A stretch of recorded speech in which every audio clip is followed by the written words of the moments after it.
அணி சாம்பியன் பட்டம் என்று மகுடம் சூடி இருக்கிறது. மூன்றாவது முறையாக IPL என்று சாதனை படைத்திருக்கிறது என்றால் சொல்ல வேண்டும். சன்ரைசர்ஸ் ஹைதராபாத் அணிக்கு எதிராக நடைபெற்ற போட்டியில் இறுதி யுத்தத்தில் அசால்ட்டாக எளிமையான ஒரு வெற்றியை பதிவு செய்திருக்கிறது கொல்கத்தா நைட் ரைடர்ஸ். சென்னை சேப்பாக்கம் மைதானத்திலேயே இரண்டாவது முறையாக சாம்பியன் மகுடம் சூடி இருக்கிறது.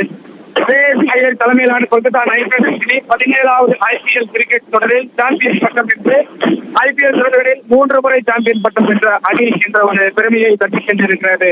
அது மட்டுமல்ல, ஆரம்பத்தில் இந்த போட்டியில் டாஸ் வென்று முதலில் பேட்டிங்கை தேர்வு செய்த பேட் கமின்ஸ் சன்ரைசர்ஸ் ஹைதராபாத் அணியினுடைய பேட் கமின்ஸ் ஆரம்பத்திலிருந்தே அடுத்தடுத்த விக்கெட்டுகளை பறிகொடுத்தனர். 113 ரன்களுக்கு அனைத்து விக்கெட்டுகளையும் இழந்து தடுமாறினர். அதனைத் தொடர்ந்து நடைபெற்ற இரண்டாவது இன்னிங்ஸில் கொல்கத்தா அணி வீரர்கள் ஒரு அதிரடி ஆட்டத்தை வெளிப்படுத்தி 16வது ஓவர் அசால்ட்டான ஒரு வெற்றியை பதிவு செய்திருக்கிறார்கள். சேப்பாக்கம் மைதானமே வான வேடிக்கையில அதிர்ந்திருக்கிறது என்றுதான் சொல்ல வேண்டும்.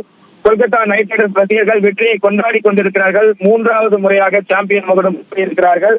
கொல்கத்தா அணியின் கேப்டனாக 2 முறை கோப்பையை வென்று கொடுத்திருக்கிறார் கௌதம் கம்பீர். தற்பொழுது அந்த அணியினுடைய ஆலோசகராகவும் கோப்பையை ஒரு சாதனை நிகழ்த்தி இருக்கிறார்.